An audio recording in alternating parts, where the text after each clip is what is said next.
The Samsung Galaxy S9 has been unveiled. It's actually coming out on the 16th of March, and here are not 5, not 10, but actually 15 plus things you probably didn't know about the S9 and that you definitely need to know before buying an S9. Some of these things are positive things, some of these things are negative, so they might make you avoid the S9, some might make you buy the S9. So yeah, grab some snacks, sit back, relax, and enjoy.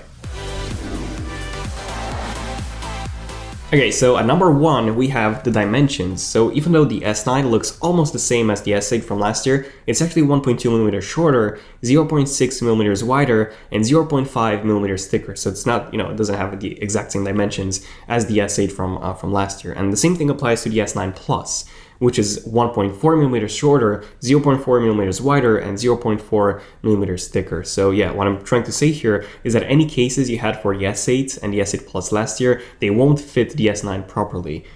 Some exceptions might be the leather cases or some silicone cases that have been stretched out.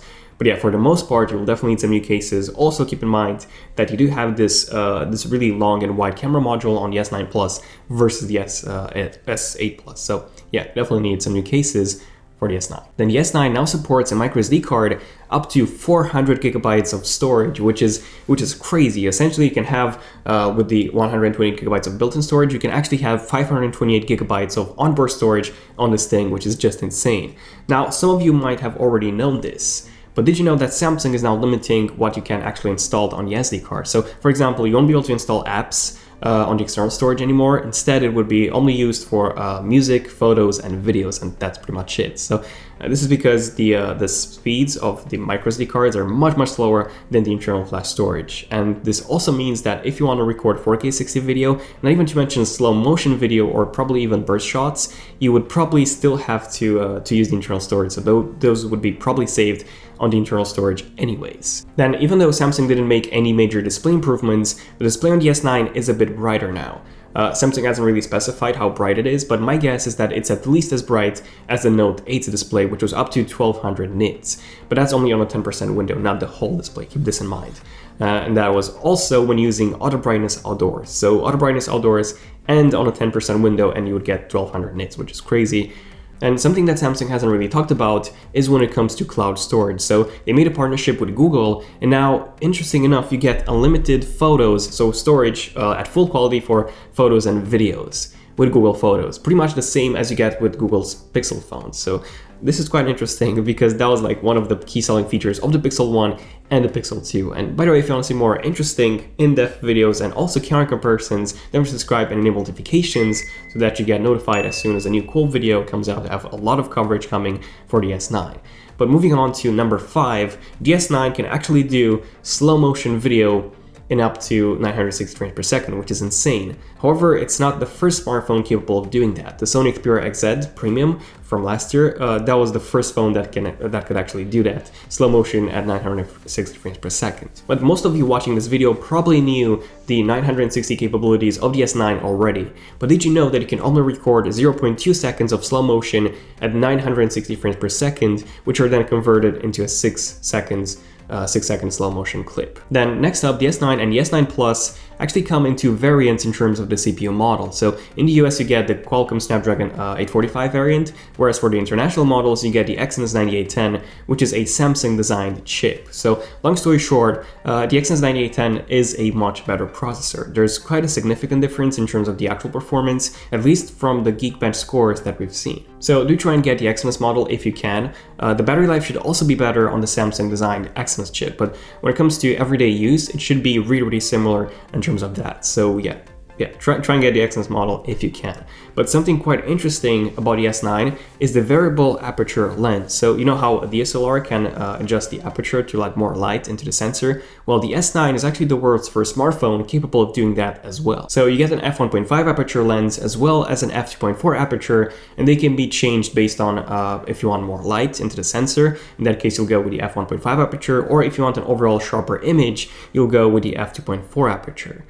And in case you're wondering, the S9 can do this automatically, so it normally uses the f2.4 aperture, and then it switches to the f1.5 when it detects 100 lux of light, or even less than that. But something that's very interesting about the S9 Plus is that it also comes with a variable aperture. So you get an f1.5 and an f2.4 aperture on the main lens, and then the second module comes with an f2.4 aperture. So essentially you have two f2.4 aperture cameras, 12 megapixels each, pretty much two identical cameras on the S9 Plus. So yeah, it seems that Samsung is still using a dual camera module for producing that depth effect instead of using two apertures on a switchable lens. So what I'm saying is that because of the way Samsung has implemented portrait mode by using the two camera modules, you don't have portrait mode on the Samsung Galaxy S9 on the regular one, even though it could essentially support it, because both the S9 and the S9 Plus, they actually support dual pixels, just like the Google Pixel does. Dual pixels on the sensor, and you can actually measure the distance between those pixels on the sensor, and you can create a depth map, similar to how Google has done it with the Pixel 2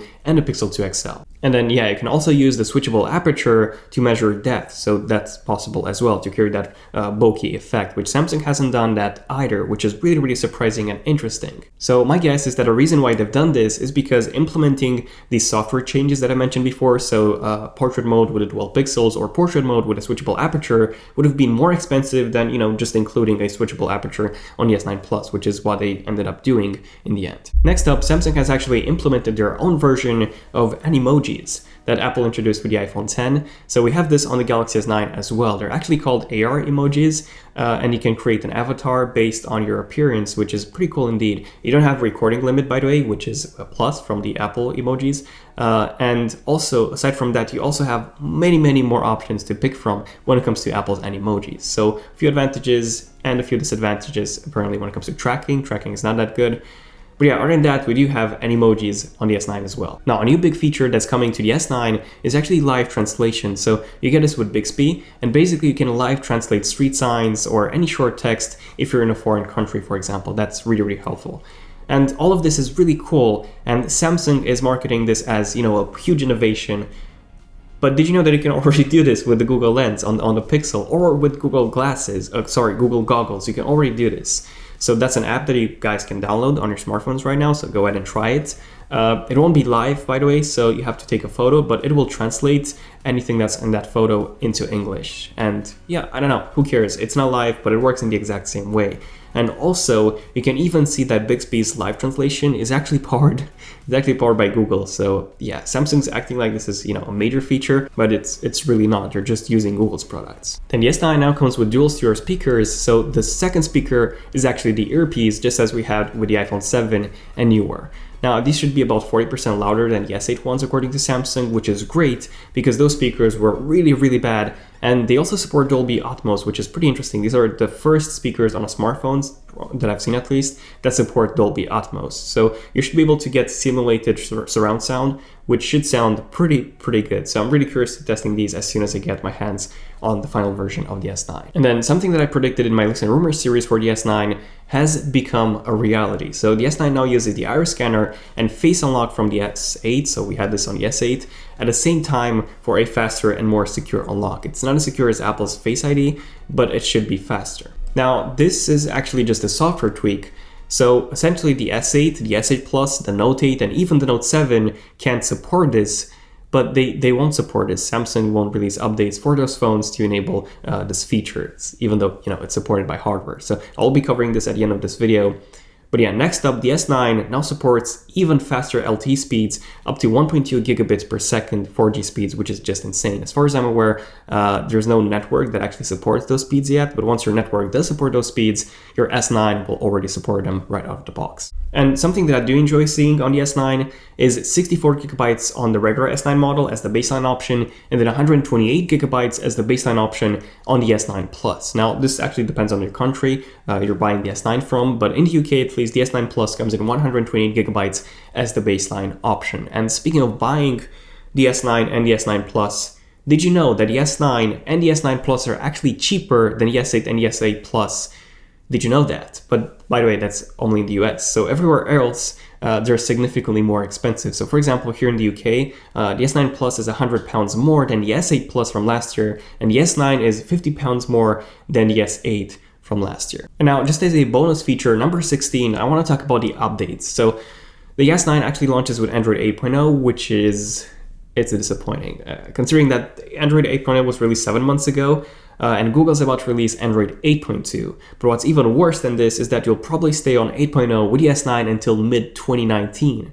This is probably going to be the case. So for example, the S8, it's still running on Android 7.0. It still hasn't been updated, by the way. And the beta is out, but the final release hasn't been released yet. It will be coming in the upcoming weeks. We're still waiting. But wait, what's even worse when it comes to Samsung updates is that, well, they don't update TouchWiz or Samsung Experience for all their devices that much. So for example, Bixby got a ton of improvements, and it will be getting even more improvements with Bixby 2.0, AR emojis, we have the face unlock working alongside the iris scanner, and basically all the new software tweaks that Samsung added to the S9, they won't be coming to the S8 or the Note 8 or any older Samsung device, unlike Apple and Google, who pretty much all the other major manufacturers, they do push all the major updates to older devices as well. So yeah, your S9 will already be outdated in August of this year, so 5 months later, and that's when the Note 9 releases, which would be outdated 6 months later when the S10 releases. Meanwhile, Apple is still offering full software support to the iPhone 5S, which came out in 2013, 5 years ago, not 5 months ago. And Google's offering 3 years of updates on their Pixel phones.